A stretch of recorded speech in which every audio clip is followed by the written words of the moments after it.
She slammed her car door so hard the windows rattled, shouting from across the street, "That's illegal.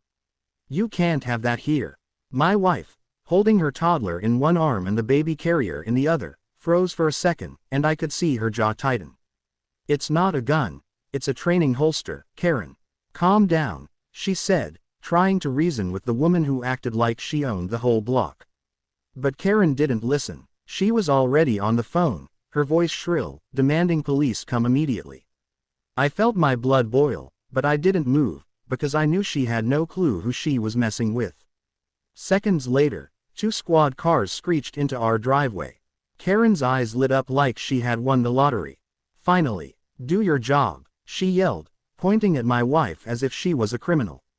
The officers stepped out, badges flashing, and my heart skipped a beat. Only it wasn't what Karen expected. One of them gave my wife a crisp salute. "Ma'am, we received a report, but we know your credentials," he said, nodding toward the holster. Karen's face drained of color. I finally stepped forward, my hand resting on the side of my jacket where my concealed ID and military badge were tucked. "She's cleared. And you are trespassing on private property by instigating this nonsense." Karen opened her mouth, but I could see panic flicker in her eyes. I had the body cam rolling, my phone live streaming to the HOA's social media group, and every neighbor could see the meltdown. "You can't just call cops to bully people," I shouted, letting the world witness her fake authority crumble. Karen backed up, trying to regain her self-proclaimed control. I was only," she stammered, but before she could finish, my wife held up her hand. "You need to leave, Karen. And yes, I know how to handle armed threats. That's why I carry a training holster."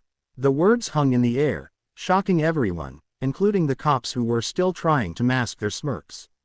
Karen's face went from red to pale as she realized she had underestimated the wrong family.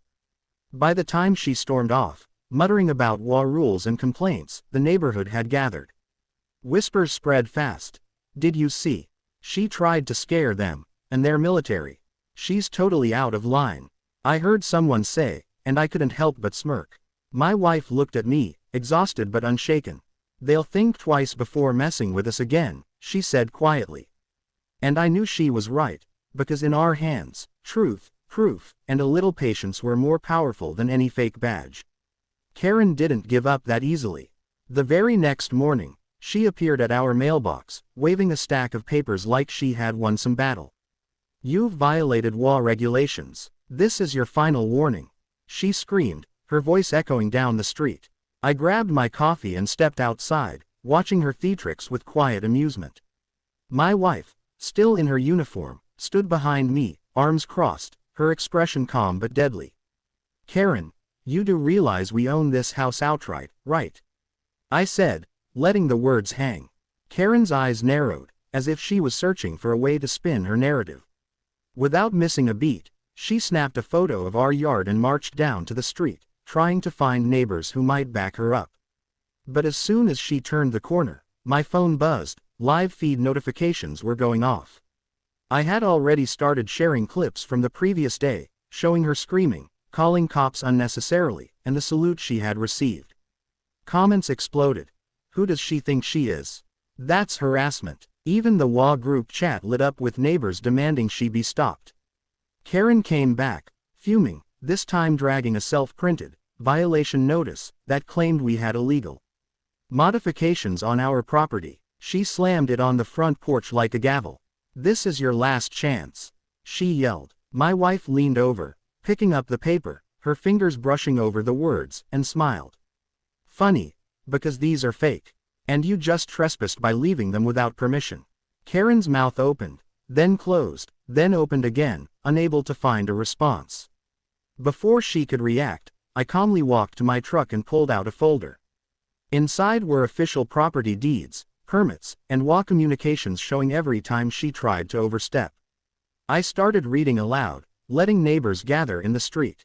Each fact hit her harder than the last. "You can't enforce rules you made up yourself," I said, voice steady.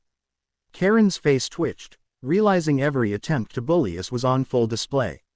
By the time she stormed off, muttering about lawyers and HOA oversight, my wife turned to me, exhaling slowly. "They're going to think twice now," she said. I nodded, but deep down I knew Karen wasn't finished.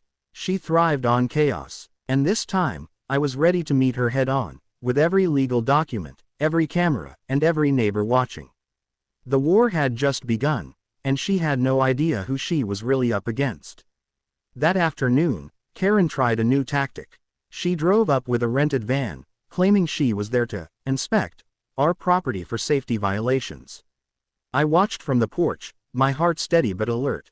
My wife stood beside me, her hands casually resting on the baby carrier, her eyes sharp. Karen stepped out, clipboard in hand, acting like a government inspector. I'm here to make sure you're following law rules, she said, voice dripping with false authority.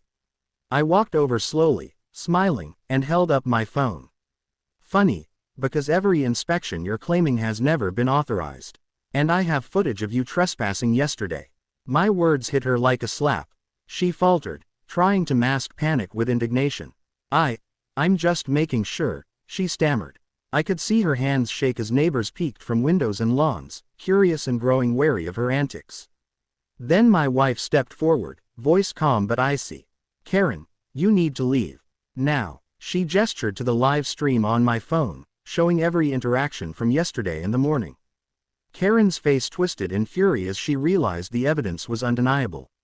The officers from the previous day even showed up briefly, confirming that everything Karen had reported was baseless.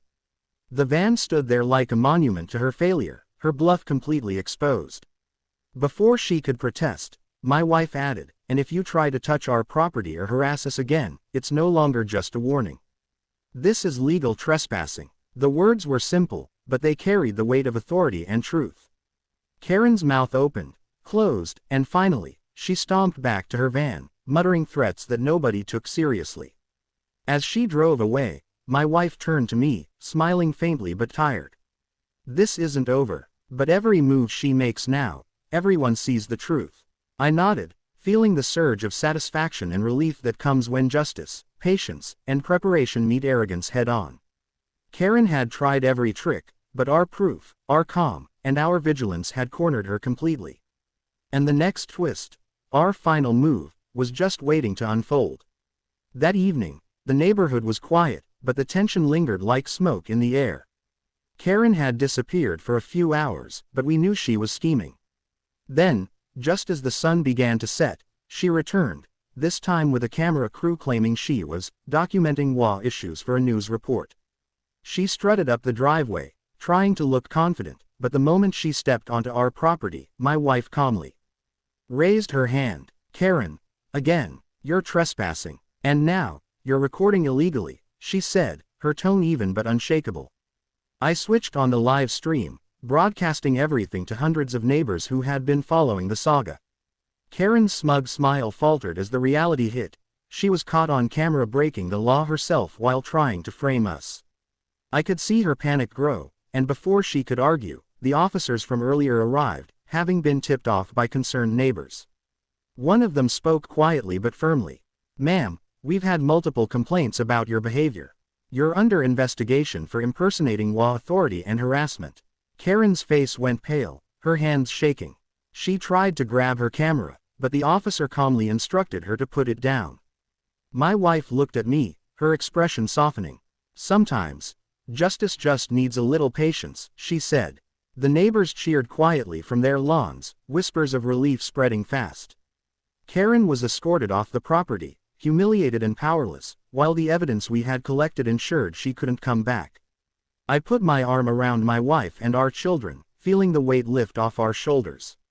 You don't mess with people who protect what's theirs, I said. As the sun dipped below the horizon, the quiet settled in again, but this time, it felt like victory. Our home, our family, and our truth were safe.